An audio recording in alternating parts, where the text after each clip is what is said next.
Hey there, I'm Chappie, and this is Sketching Out Lorcana.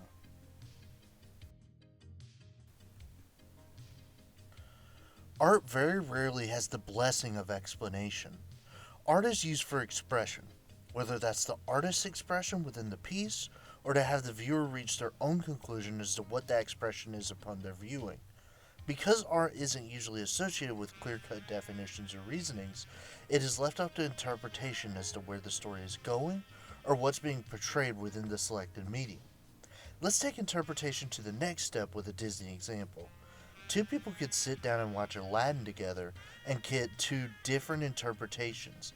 The first individual could say, "This story is about embracing who you love and loving them no matter what anyone else says." Whereas the second person could say, "This story is about embracing yourself and not selling yourself short of your wonderful values as a person." Both are correct, and it's amazing that art can be channeled to both give us different results and different interpretations. With Lorcana's story branching out and expanding these past couple of weeks, I want to deviate a bit from the normal talk of elements and principles and go more into practice. What can we achieve with art? And what does the art team achieve within Disney Lorcana? We're going to tackle how the narrative is defined within strokes within this chapter of Sketching Out Lorcana.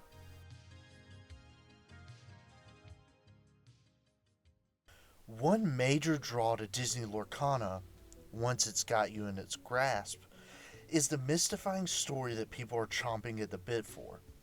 There's these hints and layers and levels of lore that we've only gotten brief little pinches handed to us.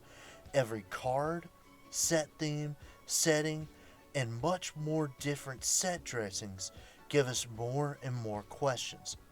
My favorite discussion I saw around the community was talking about who the next villain would be. I got on Lorcana chats not too long ago and got to speak with Chris about who we thought would be the next villain. Our call and want was Hades, but it seems like the ruler of the underworld is going to let the Grand Vizier of Agrabah have some time to shine. See, the story team at Disney Lorcana have graced us with these little trilogies of short stories within the past couple weeks, as we've celebrated with our Glimmers to the Shimmering Skies release. They've told us how Belle harnessed the power of the Beast's enchanted rose, how the Lumineers we followed have tried to break Glimmers from Ursula's entanglement, and started some setup for Jafar's attempt at taking over Lorcana. But what's awesome to me, and yet another point that Chris and I started talking about and discussing, was how they've started to set up different story beats and plot points within the art since the beginning, since the first chapter was released. It's insane to think about. Within those first 216 cards, we got bits and pieces sprinkled in for plot points connecting and revealed during the fourth set of cards. That's almost a year wait for payoff for little inklings of information that we got.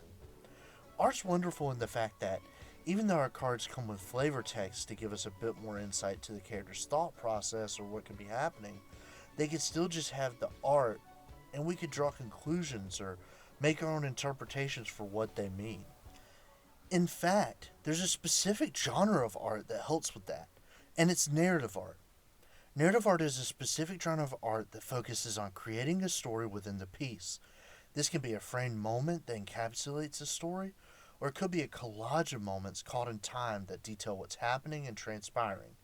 It can be as vague or as little as possible. Some of our earliest and oldest examples of art, cave drawings, can also be used as examples of narrative art. These paintings tell stories of hunts, or people reacting to events and the conclusions of those depicted events. It can be anything as simple as these prehistoric paintings caught on cave walls, or as complex as a dang cowboy and space ranger becoming best friends, modeled and animated in 3D. Now, I want to ask this a little hypothetical for you. What do you think would happen if you went like back 30,000 BC, 30,000 years, and 40,000, whenever cavemen were around? How do you think a Neanderthal would react if you sat down and showed him Toy Story? Would he like it? Do you think he'd get mad when he sees Rex? Like, would he throw a spear at the TV? Like, what would happen? With Lorcana, we have a blessing that I mentioned before, just a little. One facet that I'd be remiss not to talk about while we're diving into narrative art, and that's flavor text. See, down here at the bottom of this card, we can see information pertaining to the card itself: name, abilities, strength, classifications, willpower.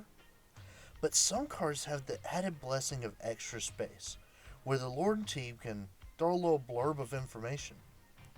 And the design team makes the distinction of what that flavor text is with little lines and accent icons along those lines.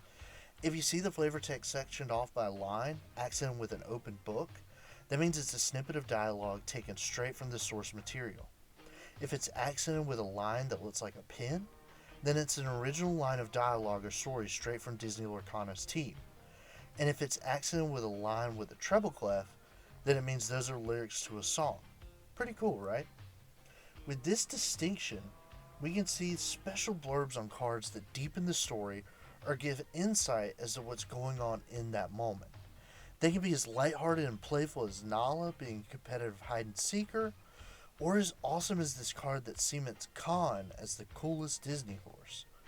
It can also choose to divulge tidbits of story every so often.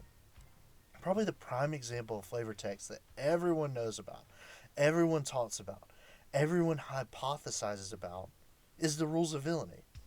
Disney villains every so often get a card with flavor text that details a rule of villainy from Ravensburger's own in-house list.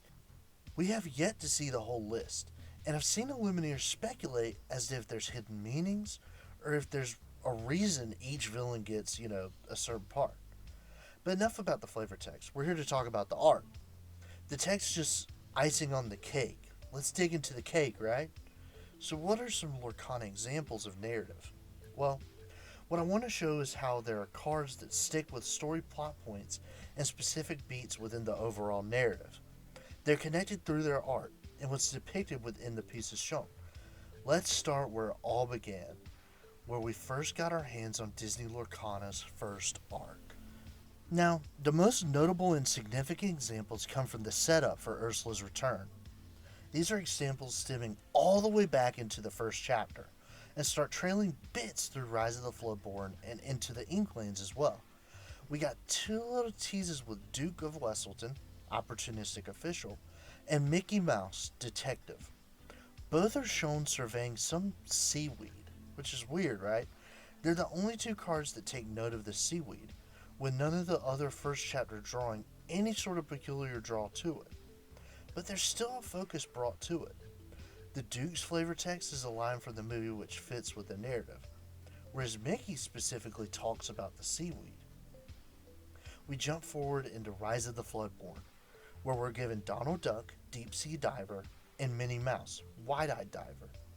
We can see Minnie silhouetted within the slightest shine of light on her from within Donald's art, leading us to Minnie's card with her being the centerpiece.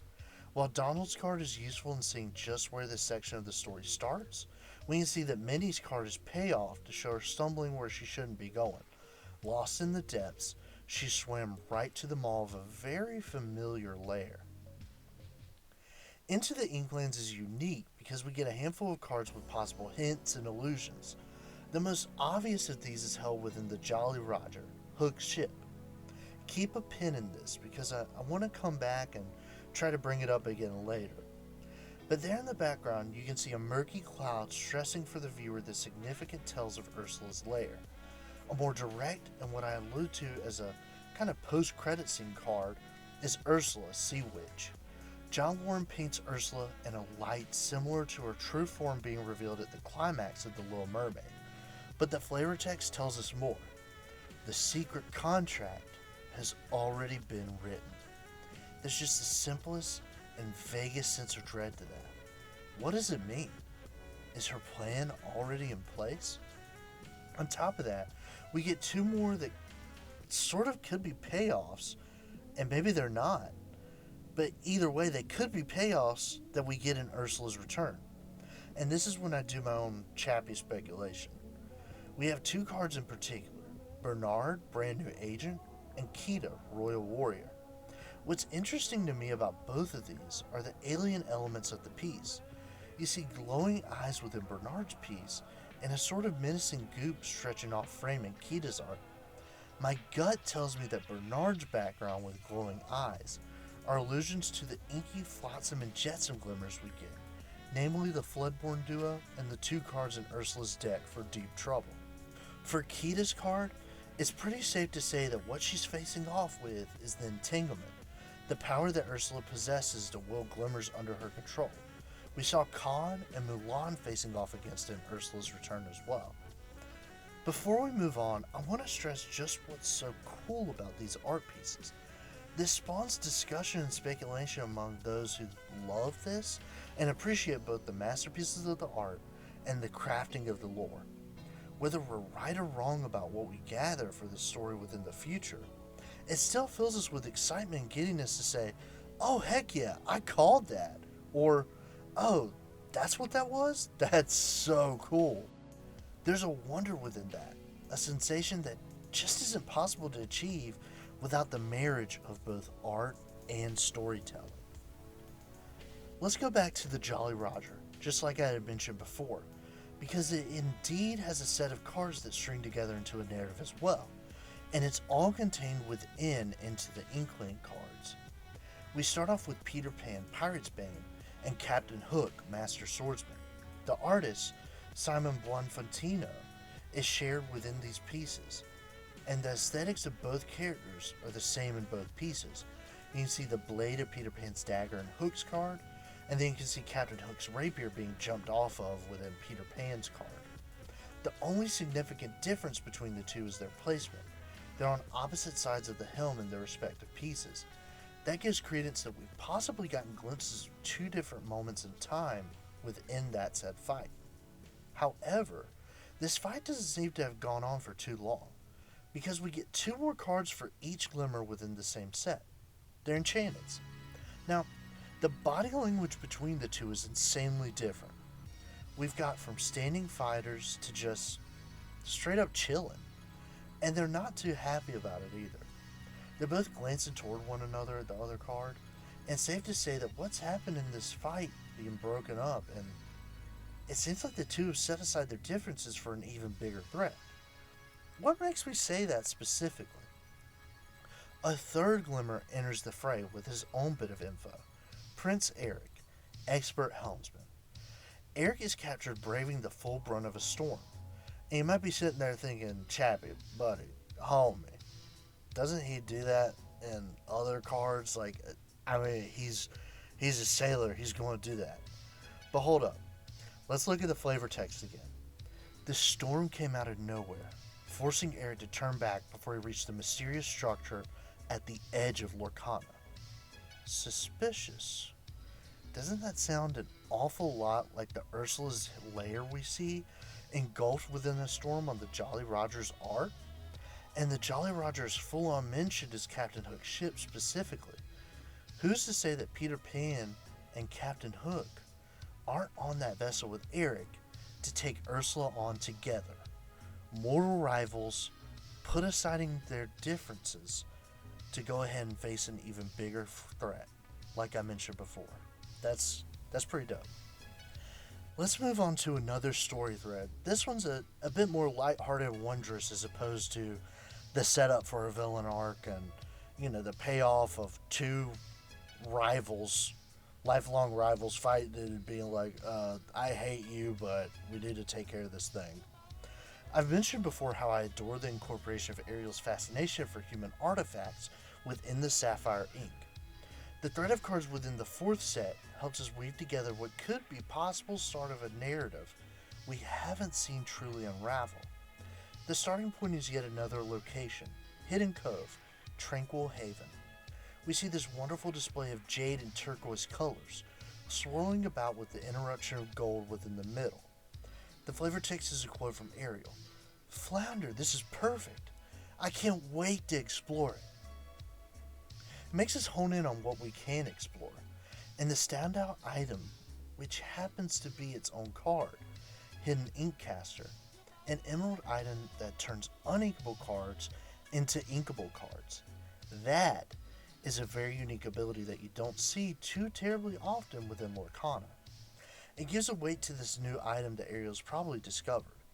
Flounder has a flavor text now, as if expounding upon Ariel's excitement from before. It looks like it's been here forever. Interesting. Very interesting. Very interessante. Even more interesting that we get another card featuring Flounder in the background. Ariel, treasure collector. Here, Ariel's just straight up wielding that thing like it's just a stick that she found laying around. Like when you're little and you're on the playground and you go and your buddies found the perfect stick that looks like a sword. And it really helped with your lightsaber battles at school because, we couldn't bring our lightsabers to school, right? We'd get in trouble. Me and my friends weren't the only ones that did that, right? Anyway, she's looking at it in pure awe. And Flounder's looking at both her and the Inkcaster like he's got a gas bubble in his little body that he just can't get out. I mean, we both know he's mainly like, bro, your daddy's going to turn you into a fillet of fish if he sees you twirling that thing around. And much to his dismay, we can tell she keeps it because we get a card confirming she's just still swimming around with it. Treasures Untold, a Sapphire Song card reminiscent of the hit song Part of Your World, shows Ariel floating up toward the top of her grotto. Heaps of wonderful trinkets and thingamabobs surrounding her. And, as you can tell, one of those said thingamabobs is in her hands, and it's that hidden Inkcaster. Now, like I mentioned before, we don't have full closure on this, but we did get Triton discerning King that could point to him possibly trying to destroy the Inkcaster once he gets wind of Ariel having it in her possession. There's also the tease that we've gotten of Set 6. This was recorded before the Inkcast on September 10th of 2024, so we don't have an official name of Set 6 yet. Here we see a pirate glimmer of Daisy Duck holding the hidden Inkcaster. Will we learn more about it? Or whether it's an insanely powerful item in the right hands or not? Dude, the story and the implications and where we can go just from surveying the art is just absolutely wonderful. We've covered 3 big ones that have caught my eye over the past year, and that's not even highlighting some of the other amazing ones. There's an entire story thread about 2 Ursula Glimmers planning to band together, ending up with one betraying the other and becoming the tyrant of Lorcana, setting off the whole Deep Trouble Lumineers quest. There's silly ones that bring levity like the food fight happening in Shimmering Skies, getting a multitude of different cards. But I think the most interesting of all, going back to the villains and their rules, which I mentioned earlier, is how it seems like the villains in Lorcana are each setting up for their own plans and trying to find a way or something to come to fruition for their own schemes. We have an evil Queen Glimmer gathering together a council of evil Queen Glimmers. We have Hades trying to take advantage of the Illuminators being busy with Ursula, and we have Jafar, who's the first to actually take initiative and actively getting bits of lore for his plan, which I might discuss on an upcoming anecdote, possibly this upcoming anecdote, coming out next week, we'll see, but that's so stupid. But I really hope you guys enjoyed this dive into the wonderful story plot points laid out within Lorcana's amazing art. And I hope you guys bring up some of your own plot points in your discoveries. Are there any bits that I might have missed? Are there any story beats that you've seen in Lorcana and you're like, wow, that is really cool narrative being told out and laid out, and I want to see where this goes? Put it down in the comments. Let me know. Be like, hey, Chappie, check this out. Why didn't you talk about this? What are you doing? But anyways, as always, I hope you guys keep on questing, and I'll see you real soon. See you guys.